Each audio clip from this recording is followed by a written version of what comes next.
360Hz គឺជាល្បឿនឆ្លាស់រូបភាពដ៏លឿនមួយសម្រាប់ monitor បើទោះបីជាទីផ្សារពេលនេះវាមានដល់ទៅ 1000Hz ក៏ដោយហើយខ្ញុំបានផុសសួរថារវាង 4K 240Hz និង 2K 360Hz តើមួយណាជាជម្រើសមតិភាគច្រើនគឺជ្រើសរើសយក resolution ជាង refresh rate ខ្ពស់អ្នកខ្លះគាត់ថា 180Hz ក៏បាន 120Hz ក៏បានជាស្ដែងខ្ញុំមានទាំងពីរ 360Hz និង 240Hz នៅខាងក្រោយខ្ញុំប្រើវាមួយរយៈពេលហើយខ្ញុំអត់ compare វាទេនៅក្នុងវីដេអូនេះក៏ប៉ុន្តែខ្ញុំនឹងឆ្លើយសំណួរសួរថាតើអ្នកណាគាត់ត្រូវការ monitor ដែលមានល្បឿនឆ្លាតរូបភាពដល់ទៅ 360Hz ហើយមួយនេះវាមិនត្រឹមតែលឿនទេវាក៏ជាប្រភេទ monitor OLED ដែរអញ្ចឹងនេះគឺជា Samsung Odyssey OLED G6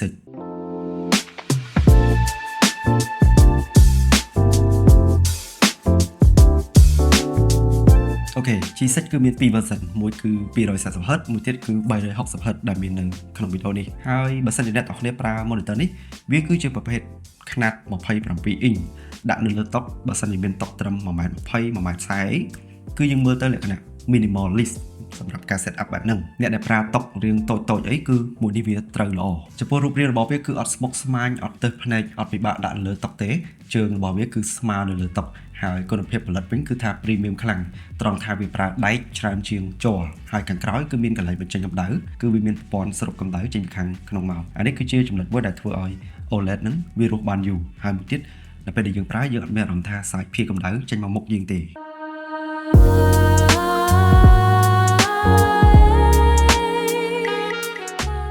360Hz គឺជាចំណុចធំមួយហើយបើសិនជាអ្នកទាំងគ្នាក៏លេចទៅមើលទូរលេខ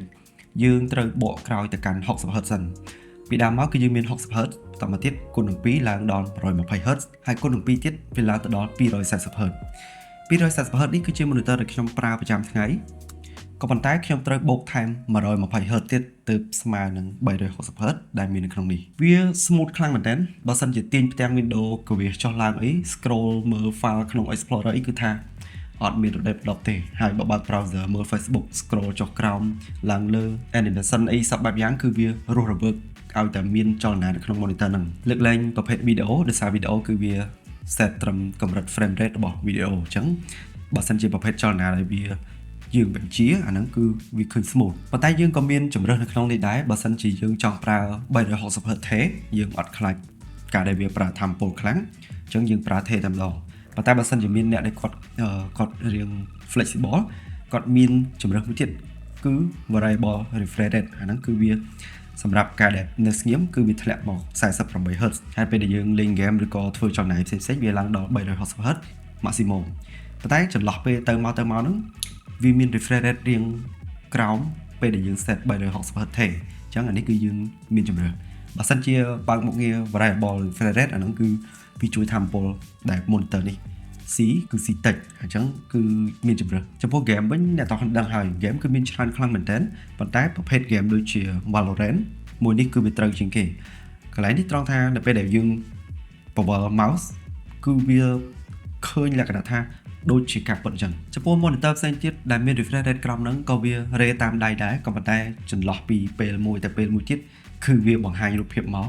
តិច frame ប្រភេទ game បែបហ្នឹងគឺអ្នកទាំងគ្នាប្រើ monitor នេះពិតជាត្រូវខ្លាំងមែនទែនល្អជាងប្រភេទ 240Hz ដែលជា version មួយទៀតអមនឹង refresh rate លឿននេះគឺវាមាន response time gray to gray 0.03 millisecond ពីរោងចក្រមកផ្ទាល់ចំណុចនេះគឺអ្នកទាំងគ្នាកុំយល់ច្រឡំវាមិនមែនជា input lag ដែលចេញពី mouse keyboard computer យើងទៅទេអញ្ចឹងកន្លែងនេះ response time របស់ monitor ផ្សេង input lag គឺវារាប់ជា millisecond ដូចគ្នាប៉ុន្តែសម្រាប់ពេលដែលយើងចុច keyboard ចុច mouse ឬក៏កវាស mouse អានេះគឺ input lag នៅពេលដែលវាបញ្ជូនសញ្ញាទៅកាន់ computer ប៉ុន្តែសម្រាប់ response time របស់ monitor គឺវាខុសដាច់ស្រឡះវាគឺជារយៈពេលគិតជា millisecond ដូចគ្នាក៏ប៉ុន្តែវាជាការឆ្លាស់នៅពេលដែលរូបភាពមានចលនាពី pixel មួយទៅ pixel មួយទៀតតើរយៈពេលប្រមាណដែលវាអាចឆ្លាស់បានអញ្ចឹងក្នុងនេះគឺ 0.03 millisecond បើតាម spec ពីរោងចក្រមកដែលគេបញ្ជាក់អញ្ចឹងជារួម game ទាំងអស់បើសិនជាយើងបូកសរុបគ្នាទាំង input lag ទាំង response time គឺវាឡើងដល់ច្រើន millisecond គួរសមដំបូងឡើយគឺយើងបញ្ជា keyboard និង mouse អានេះគឺ input lag គិតជា millisecond ឧទាហរណ៍ដូចជា 0.02 millisecond បន្តមកទៀតវាបញ្ជូនទៅកាន់ CPU GPU តម្រាំតែ GPU វា render ចប់អានោះគឺរយៈពេលរបស់ GPU មួយទៀត វាមានដូចជា10 millisecond ជាមធ្យមភាពអាស្រ័យទៅលើ GPU ដែរបើសិនជាបូកគ្នាទៅវាចូល10 millisecond ជាងហើយបូករួមទាំង monitor ទៀតវាចូល15-16 millisecond អានេះគឺជាការបូករួមឧទាហរណ៍ឲ្យអ្នកនរគ្នាបានដឹងថាពីពេលដែលឆ្លាស់រូបភាពឲ្យអ្នកនរគ្នាបានឃើញចេញពីដៃទៅរហូតដល់ចេញជារូបភាពមកហ្នឹងវាប្រើរយៈពេលប៉ុណ្ណាហើយផ្នែកណាខ្លះដែលវាធ្វើឲ្យយឺតអញ្ចឹង mouse គឺយើងប្រើ mouse ដែលមាន polling rate ខ្ពស់ហើយ GPU គឺ GPU ដែល render លឿនបន្តមកទៀត monitor នេះជា monitor ដែលមាន response time លឿនទាំង3នេះទើបធ្វើឲ្យ game របស់អ្នកនរគ្នានឹងមានអារម្មណ៍ថា response មកតាមដៃដូចជាការពិតអញ្ចឹងកន្លែងនេះបើសិនជាអ្នកនរគ្នាលេង game ដែលលឿនខ្លាំងអ្នកនរគ្នាមាន computer ល្អអ្នកនរគ្នាមាន mouse keyboard ល្អក៏ប៉ុន្តែនៅខ្វះ monitor អានេះក៏ជាចំណុចមួយដែរ game វាមិន smooth ដូចអ្វីដែលយើងចង់បានអ្វីដែលយើងពេញចិត្តខ្លាំងទេ game របស់ពួក e-sport game ដែលបាញ់ភ្លាមៗអាហ្នឹងគឺត្រូវហើយក៏ប៉ុន្តែបើសិនជា game ផ្សេងៗទៀតវាមិនត្រូវការលឿនដល់ថ្នាក់ហ្នឹងប្រើត្រឹម version 240Hz ក៏បានដែរណាមួយ version 240Hz គឺវាត្រូវការ GPU ហ្នឹងរៀងល្មមទេហើយ 360Hz រៀងគួរសមអញ្ចឹងអ្នកទាំងគ្នាអាចថ្លឹងថ្លែងមើលបានអ្នកដែលប្រើ 180Hz ចុះមកក្រោមនៅពេលដែលប្រើ 240Hz ប្រកាសជាមានអារម្មណ៍ថាខុសគ្នាខ្លាំងប៉ុន្តែបើសិនជាអ្នកដែលប្រើ 240Hz មកប្រើ 360Hz អានេះគឺអាចថាលើកតិចតួចបើសិនជាពិនិត្យបើប្រើជាប្រចាំថ្ងៃមិនជាប្រហែលទេយ៉ាងណាក៏ដោយទាំង version 360Hz និង 240Hz របស់ G6 27 inch នេះអ្នកទាំងគ្នាអាចរកបាននៅ Mood Setup Studio monitor នេះគឺខ្ញុំយកមកពីហ្នឹងដើម្បីធ្វើវីដេអូនេះជូនអ្នកទាំងគ្នាទិញថ្មីមានការធានា3ឆ្នាំពីក្រុមហ៊ុន Samsung តែសារ monitor នេះវាជាប្រភេទ OLED ចឹងបើសិនជាធានាតិចតួចយើងក៏ពិបាកក្នុងការប្រើដែរគេធានា3ឆ្នាំហ្នឹងគឺ include ទាំងការដែល burn pixel នៅក្នុង monitor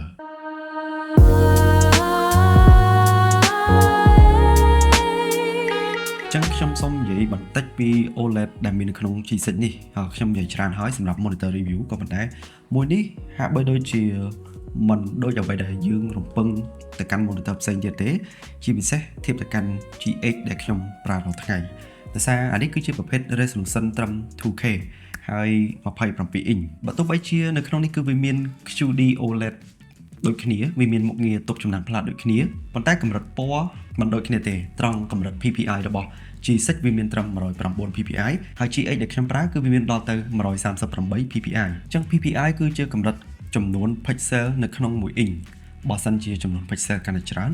យើងនឹងឃើញរូបភាពកាន់តែម៉ត់ខ្លាំងហើយនៅពេលដែលរូបភាពម៉ត់ខ្លាំងមាន refresh rate ខ្ពស់ទៀតអានេះគឺជាចំណុចមួយដែលយើងពិតជាឆ្ងាញ់នៅក្នុងការដែលប្រើបើសម្រាប់អ្នកដែលគាត់ត្រូវការ design រៀងខ្លាំងហើយគាត់គិតទៅលើកម្រិតពណ៌នឹងច្បាស់មែនតើខ្ញុំ recommend resolution 4K ឡើងទៅ 2K នេះគឺវាត្រូវទៅលើ game ច្រើនជាងមិនមែនថា design អត់បានទេក៏ប៉ុន្តែយើងត្រូវ tweak ពណ៌ហ្នឹងរៀងច្រើនគួរសមដែរដើម្បីឲ្យវាមានភាពសក្រិតបើទោះបីវាជាប្រភេទ OLED ក៏ដោយប៉ុន្តែបើសិនជានិយាយពីការលេង game គឺវាមានមុខងារផ្សេងទៀតដើម្បីតម្រូវទៅលើ game ប្រភេទពណ៌ដែលមាននៅក្នុង game គឺយើងអាច tweak បានយើងមើលឃើញស្អាតភ្លឺស្រស់ពណ៌វាគឺស្រស់ល្អមើលវីដេអូក៏អញ្ចឹងដែរគឺតិចភ្នែកខ្លាំងភ្នែកដែលខ្មៅគឺខ្មៅដិតល្អហើយបើសិនជាមានអំពូលចែងចាំងអីនៅខាងក្រោយខ្នងក៏វាមិនធ្វើឲ្យវីដេអូដែលយើងកំពុងតែមើលហ្នឹងរំខានខ្លាំងដែរអ្នកទាំងគ្នាមិនសម្គាល់ដឹងថាវាមានចំណុចខ្លះទេអ្នកទាំងគ្នាអាចចូលទៅមើលវីដេអូ review OLED GX របស់ខ្ញុំនៅខាងក្រោយនេះបានបើសិនជាគិតថាចង់ប្រើ monitor ដែលមាន resolution ខ្ពស់ក៏ប៉ុន្តែបើសិនជាអ្នកដែលគាត់ត្រូវការទៅលើ game ខ្លាំងមែនទែនហើយគាត់មិនចង់ចំណាយលុយច្រើនខ្លាំងដូចគ្នាគាត់ត្រូវការត្រឹម27 inch មួយនេះគឺពិតជា recommend ខ្លាំង